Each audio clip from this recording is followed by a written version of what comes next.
भारत संचार निगम लिमिटेड यानी कि बीएसएनएल एक नई कंपनी के साथ मर्ज होने वाली है। ये भी एक टेलीकॉम कंपनी है। कौन सी, इस वीडियो में हम आपको उसके बारे में और बताएंगे कि क्या बदलाव होंगे इसके बाद। इसके साथ ही सुर्खियों में ये खबर है कि सरकार अब वापस से बीएसएनएल को एड कर रही है फाइनेंशियल इंजेक्शन के द्वारा। 1,67,000 करोड़ रुपए गवर्नमेंट देगी बीएसएनएल को वापस पटरी पे आने के लिए। पहली बार ऐसा नहीं हो रहा है, कई बार हो भी चुका है। इस बार सरकार इन पैसों का क्या करेगी और सही में यूटिलाइज हो भी पाएगा कि नहीं, एक्सपर्ट्स का क्या कहना है मैं आपको बताऊंगा। वीडियो को प्लीज देखिए अगर आप जानना चाहते हैं कि बीएसएनएल क्या बदल पाएगी या ऐसी ही रहेगी। हम सब 4G चला भी पाएंगे या गवर्नमेंट बस पैसा झोंक के बर्बाद कर रही है हम टैक्स पेयर्स का पैसा।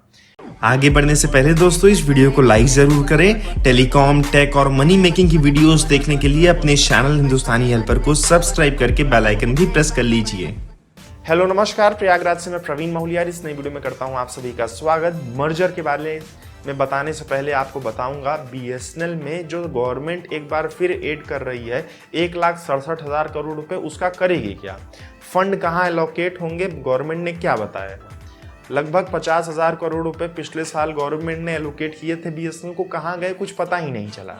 बीएसएनएल में कोई बदलाव नहीं आया और इतने साल बाद लगभग 4-5 साल हो चुके हैं दूसरी कंपनीज 4G चला रही हैं, धुरंधर 5G के स्पेक्ट्रम ले रही हैं 26 जुलाई को, और अभी तक बीएसएनएल कह रहा है कि हमें 1.5 साल लग जाएंगे 4G लॉन्च करने में। कन्याकुमारी में बस 4G लॉन्च हुआ है, वो भी सही नहीं चल रहा है, वहां के लोग कह रहे हैं। बीएसएनएल एक तरह से बोझ हो गई है सरकार के कंधों पर, या फिर आप कह सकते हैं सरकार ने जानबूझकर इस बोझ को रखा है अपने फायदे के लिए। क्या फायदा, आप समझदार। बात करें फंड्स की तो इसमें से 45,000 करोड़ रुपए में 900 मेगाहर्ट्ज 1800 मेगाहर्ट्ज के स्पेक्ट्रम 4G वाले बीएसएनएल को एलोकेट किए जाएंगे। पिछला जो पैसा दिया था उसका क्या किया गया। अगर अब जाके आप 4G स्पेक्ट्रम दे रहे हैं, यहाँ कंपनी 5G स्पेक्ट्रम ले रही हैं, अब आप 4G स्पेक्ट्रम दे रहे हैं। फिर इसके बाद 23,000 करोड़ रुपए पाए हुए स्पेक्ट्रम में 4G इनिशिएट करने के लिए चाहिए। मतलब कंपनी अभी तक कर क्या रही थी, 3G से आपने क्या बनाया जब आपको इतना ही पैसा चाहिए। नंबर 1 बिजनेस है ब्रॉडबैंड का बीएसएनएल का देश में, जियो फाइबर से भी आगे। उसका क्या हो रहा है, 14,000 करोड़ रुपए चाहिए जहां पर प्रॉफिट नहीं है उन एरियाज में बीएसएनएल को कमर्शियली रन करने के लिए। 40,000 करोड़ रुपए का ऑथराइज कैपिटल इंक्रीज किया जाएगा in lieu to 1.5 lakh crore rupees of AGR जो कि गवर्नमेंट को पे करने हैं बीएसएनएल के। बीएसएनएल के ऊपर कोई दबाव नहीं सरकार का, 1.5 लाख करोड़ रुपए का एजीआर है और दूसरी कंपनीज के ऊपर जितना एजीआर था लग रहा था कंपनी की बैंड बजा देगी गवर्नमेंट। ऊपर से सरकार कह रही है हम अपनी इक्विटी बढ़ाएंगे। जब प्रॉफिट है ही नहीं इस बिजनेस में तो इक्विटी बढ़ाने क्या मतलब है। बेहतर है इस कंपनी को बेच के बाहर हो जाए सरकार। फर्जी साल में 1,00,000-2 लाख करोड़ रुपए दे रही है सरकार इसको और पैसे कहां जा रहे हैं कुछ नहीं पता चल रहा है। जिस कंपनी ने 5 साल में 4G नहीं लॉन्च किया है, मैं थक गया अपनी वीडियोस के माध्यम से कहते कहते कि बीएसएनएल 4G लॉन्च करे 3 साल अभी तक नहीं। और टीसीएस के चेयरमैन जो कि बीएसएनएल के साथ डील में बता रहे हैं कि लगभग 1.25 साल लग जाएंगे बीएसएनएल को 4G लॉन्च करने में। तब तक बाकी कंपनी 6G की तैयारी करेंगे, बेच के बाहर हो जाए सरकार इस कंपनी को तो बाकी दूसरी अडानी लोग इसको खरीद के कंपटीशन बढ़ेगा मार्केट में, सर्विसेज अच्छी होंगी, हम सबको कम पैसा देना होगा। नहीं, धंधा है चलाएंगे, लॉस में है तो क्या हुआ, सरकार की कंपनी है, कोई और लॉस करे तो फिर हम बताएंगे एजीआर क्यों नहीं दे रहे हैं। बहरहाल हमारा आपका इसमें क्या। अब हम बात करते हैं मुद्दे की कि आखिरकार बीएसएनएल ऐसा है क्यों, बीएसएनएल क्यों नहीं बदल रही है।